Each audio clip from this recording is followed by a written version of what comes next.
오프로드, 길을 벗어나 길을 가다. 오프로드, 길을 벗어난다는 뜻이다. 그런데 그곳에도 길이 있다. 단지 포장이 돼 있지 않을 뿐. 어쩌면 내 뉴욕 생활의 마지막 장기 여행이 될 수 있을 2016년 8월 휴가지로 나는 아이슬란드를 선택했다. 단지 서울에 돌아가면 가기 가장 어려운 곳 중 하나라는 게 이유였다. 회사는 연차 수당을 줄이기 위해 휴가를 강권했다. 갑작스런 휴가다. 이런 일이 드물지 않다. 어차피 나는 종종, 아니 거의 다 여행을 즉흥적으로 한다. 기자라는 직업이 장기 여행을 미리미리 계획하기가 어렵다. 몇 달 전부터 휴가를 잡아 항공 숙박을 예약했다가는 뜬금없이 터지는 대단한 뉴스들로 돈만 날리게 될 가능성이 높다. 그러니 3주 전 항공 예약이라면 나의 30년 여행사에서 여유 있기까지 한 시간일 터였다. 세상 어디든 사람은 산다. 그러니 한국만한 땅 아이슬란드에 내 몸 뉘일 곳 하나 없으랴. 그러나 그건 순전히 무지의 소치였다.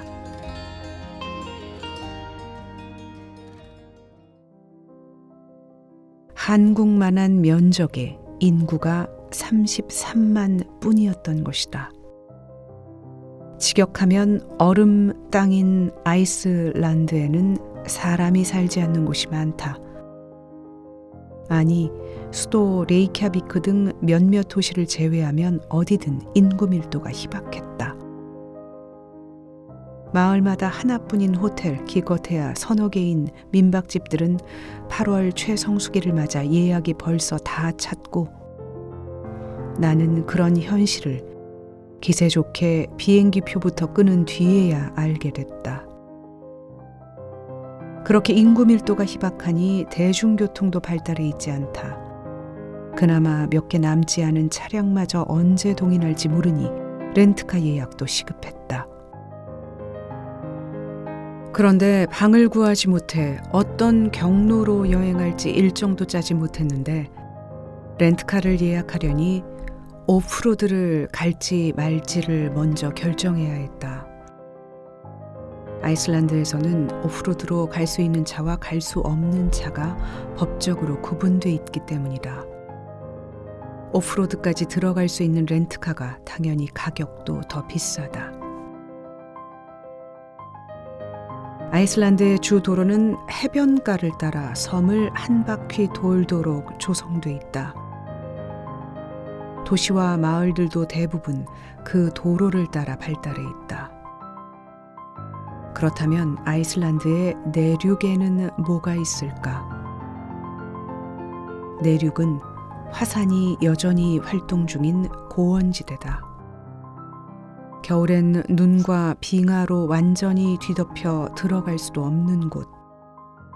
여름에는 이끼류나 겨우 볼 수 있는 사막 같은 땅으로 변하는 곳.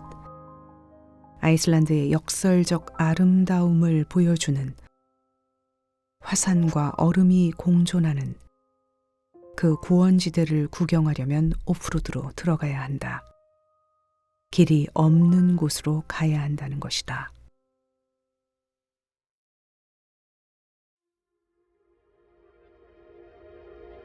아이슬란드를 여행하는 많은 사람들이 오프로드를 타지 않는다. 단지 렌트카가 더 비싸서라기보다 위험하기 때문이다. 사람은 당연히 살지 않고 상점은 물론이고 휴게소 같은 것도 거의 없다. 돌과 자갈로 뒤덮인 경로를 따라가다 타이어에 펑크라도 나면 난감한 상황에 빠진다. 위성전화가 아니면 휴대전화도 쓸 수 없으니 구조를 요청할 수도 없다. 그래서 레이캬비크에는 고원지대의 관광지를 당일치기로 다녀오는 투어 상품들이 많다. 굳이 혼자서 그 위험한 곳에 들어갈 필요는 없는 거다. 고민은 길지 않았다. 나는 오프로드용 차를 골랐다. 그것도 돈을 아끼기 위해 남은 차 중에 가급적 싼 차로 말이다. 그 어떠한 경우라도 나는 기꺼이 당연히 오프로드로 간다. 그게 나다.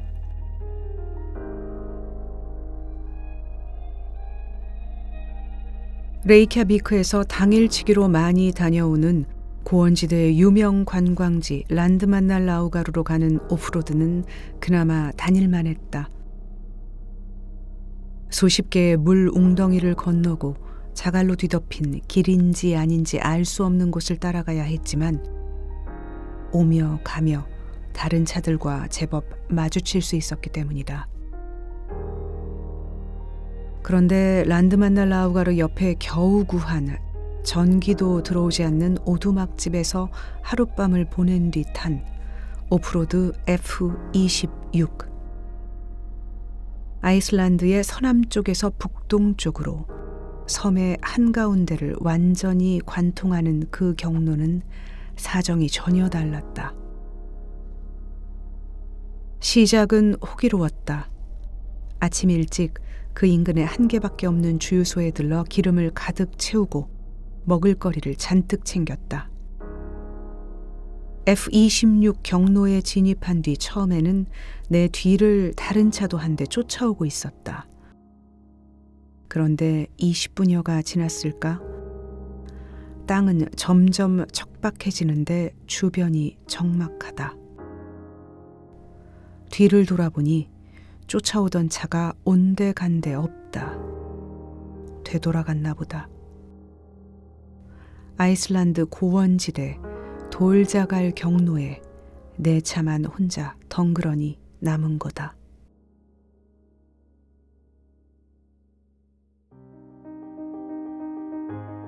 비가 오락가락, 산은 푸르렀다 흐렸다. 땅은 그저 끝도 없는 잿빛이다. 그래도 뭔가 차 한두 대가 지나갈 만한 길 같은 형태가 앞으로 계속 이어지고 있었지만 덜커덩 발 아래로 돌과 자갈의 충격은 그대로 전해졌고 흔들흔들 차는 마냥 위태로웠다. 운전대를 부여잡고 집중 또 집중이다.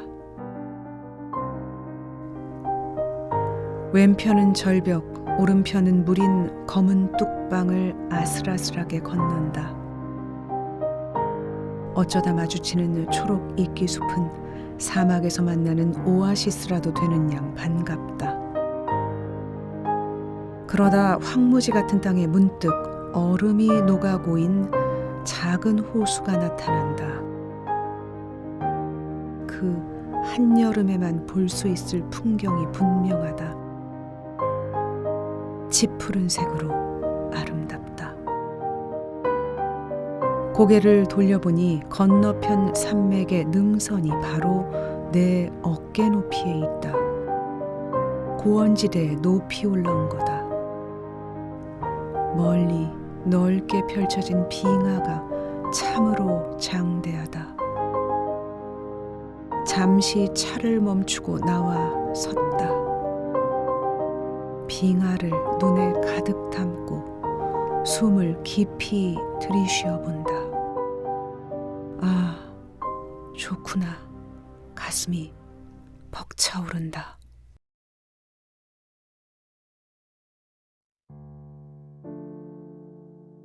당시 여행 일기 중에서 산을 덮고 있는 널따란 빙하 들판이 바로 내 왼편에 같은 눈높이에서 펼쳐졌다.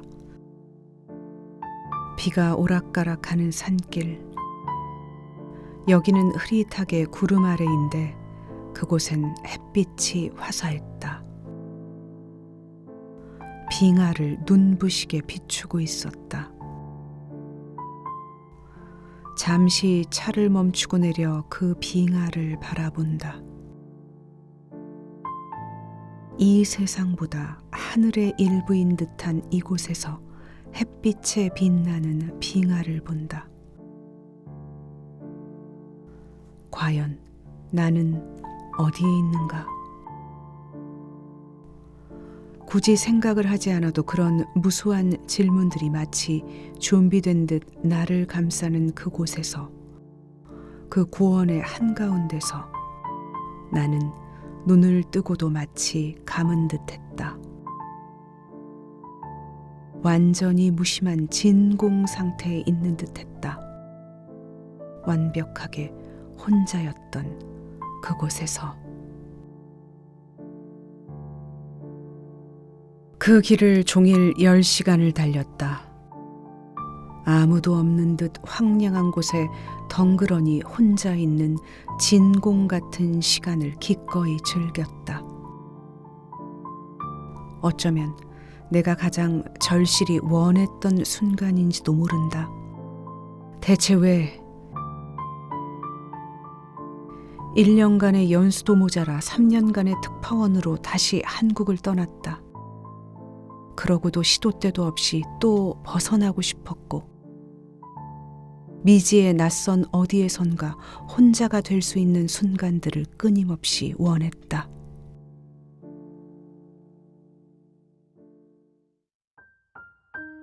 기자로서 20년을 부끄럽지 않게 열심히 일했다. 그러나 나는 조직에서 인정받지 못했다.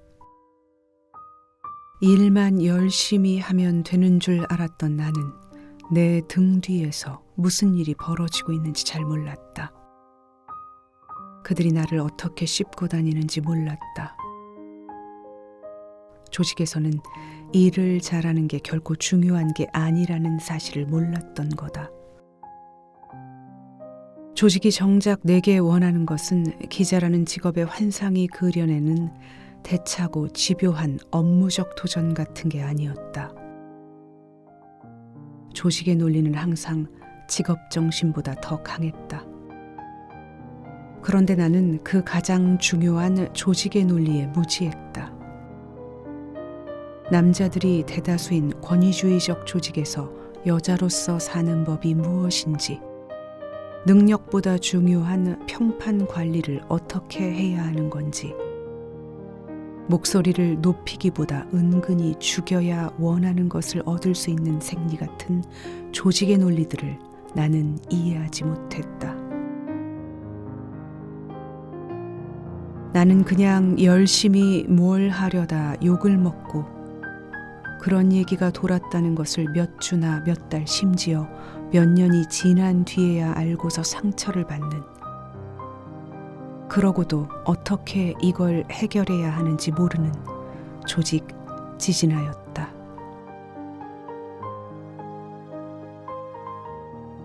누군가는 말한다. 참으로 안정적인 직장에 다니고 있다고.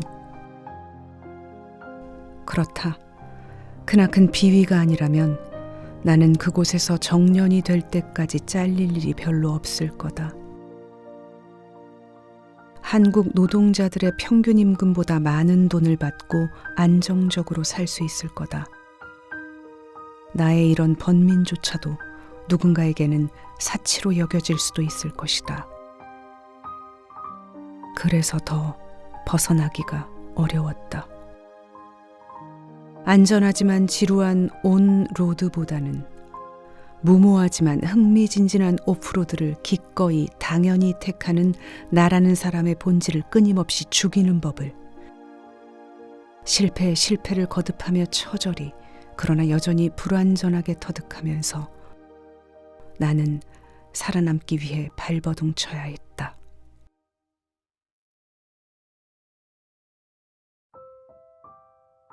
시인 백석은 말했다. 세상 같은 건 더러워서 버리는 거라고. 그런데 나는 더럽고 치사한데도 못 버렸다. 세상 따위는 내게 따위가 아니었다. 지켜야 할 것들이 있었고 먹고 살아야 했다. 그래서 더욱 지긋지긋했나 보다. 가끔 버리는 기분이라도 느끼지 않고서는 견딜 수 없었나 보다. 세상으로부터 완전히 분리된 듯한 그 진공 같은 순간들을 나는 가끔 절실히 맛보아야만 했다. 떠나지 않으면서도 떠나는 법. 길을 계속 달리면서도 잠시 비포장도로로 빠지는 신용을 하는 법. 내게는 가끔 그런 탈출이 필요했다. 아이슬란드 오프로드, 길을 벗어난 곳에 있는 길. 사실 내 인생은 꾸역꾸역 포장도로에 머무는 것이었는데 여행길에서는 잠시라도 그곳을 벗어난 듯한 기분을 느낄 수 있기를 갈망했다. 세상은 알까? 완전히 버리지 않았다고 해서 완전히 타협하지도 않은 거란 걸. 나는 혼자 외친다.